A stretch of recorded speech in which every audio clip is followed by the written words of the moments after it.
So our topic of the week, and I'm following that, was trees, and the subtitle of this talk is Trees Where the Buddha Taught.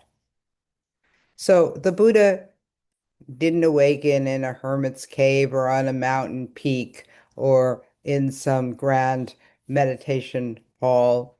He awakened under a living being, a tree rooted in this world, perhaps suggesting that our path and the world cannot be separated.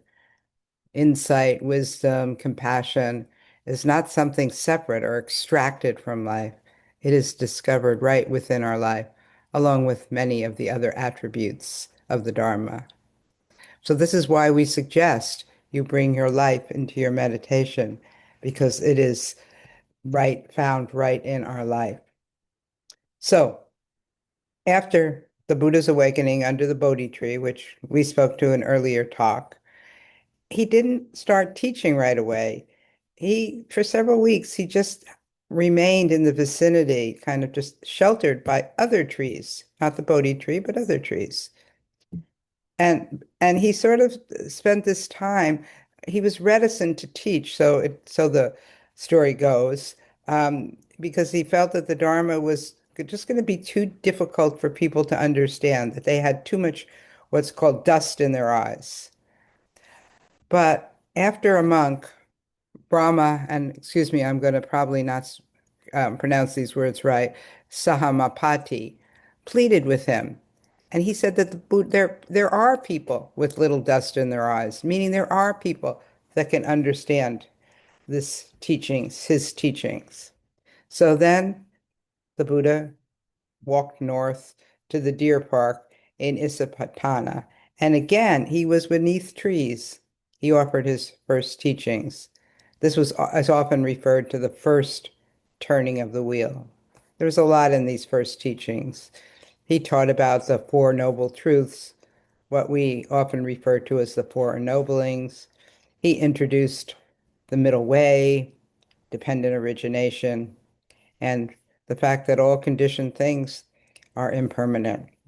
But he didn't teach us in the bustle of town, but in a quiet grove where there was lots of stillness that could support a kind of internal clarity. So, teaching beneath trees, perhaps we could think about it as modeling the humility and ordinariness of the Dharma, just like trees are ordinary, and so is the Dharma. There was so teaching beneath trees, if you can like visualize it or imagine it, the teacher wasn't elevated, not up on a throne. There was no, architecture implying hierarchy. And I always have to laugh at that one because when we used to teach at Cloud Mountain, we were sort of up on a throne, except it was a pallet covered with cloth. So nobody could see it was a pallet, but we knew. But still, it was important to elevate the teachings, which is not how we do it now.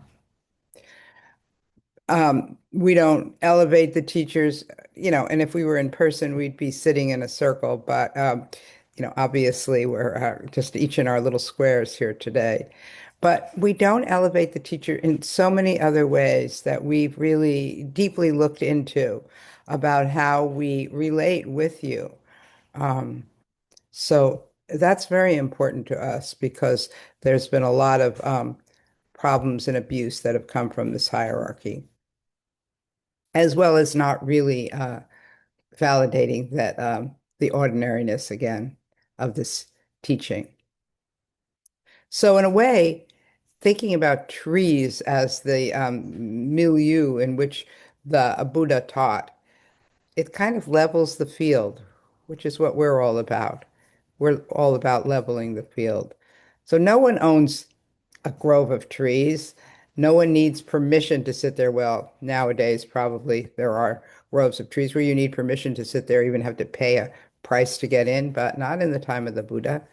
Um, so perhaps that Buddha's choice of teaching in a setting like this communicated that his teaching was not the possession of any institution, any caste or class. It belongs to all of us. it belongs in the open air. So his early disciples had who challenged him and had previously been doing a much more ascetic practice, as had the Buddha, they also were not boxed into a confined space. Their senses were open. They could feel the breeze, hear the insects and the leaves, smell smell the earth.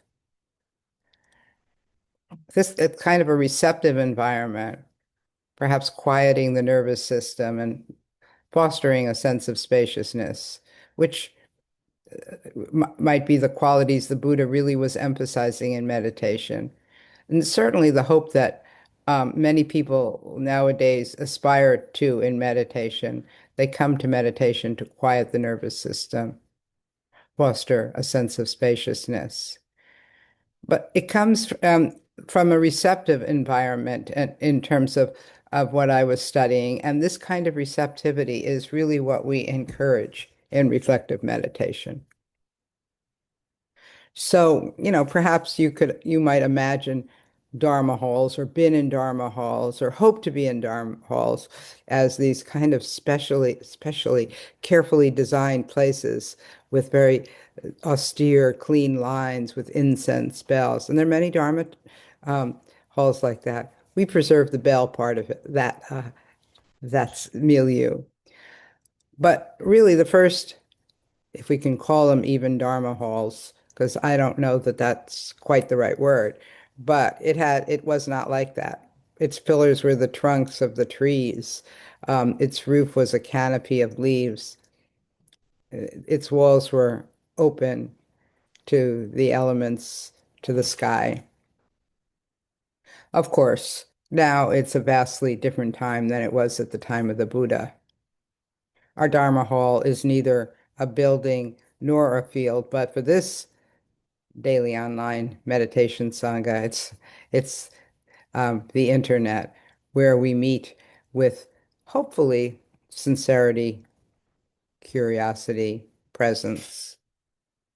Because we learned during, at least I learned during the lockdown, during the pandemic, that we don't need a sacred temple or a secluded retreat center, or even in the case of Portland and Pine Street Sangha, a building to learn Dharma. Excuse me. A park nearby. I am so blessed that I live next to this very large park in Portland. I wake up every morning, I look at the trees. I am blessed. But a single tree in your own yard, that can be enough. Or in a park somewhere. And it turns out that even this bunch of boxes on our computer, it's enough. So hopefully you'll have some time to spend some time in nature, look out at a tree today, or maybe soon. So on that note, I will end the talk. We will not end, I will end, and we will meditate.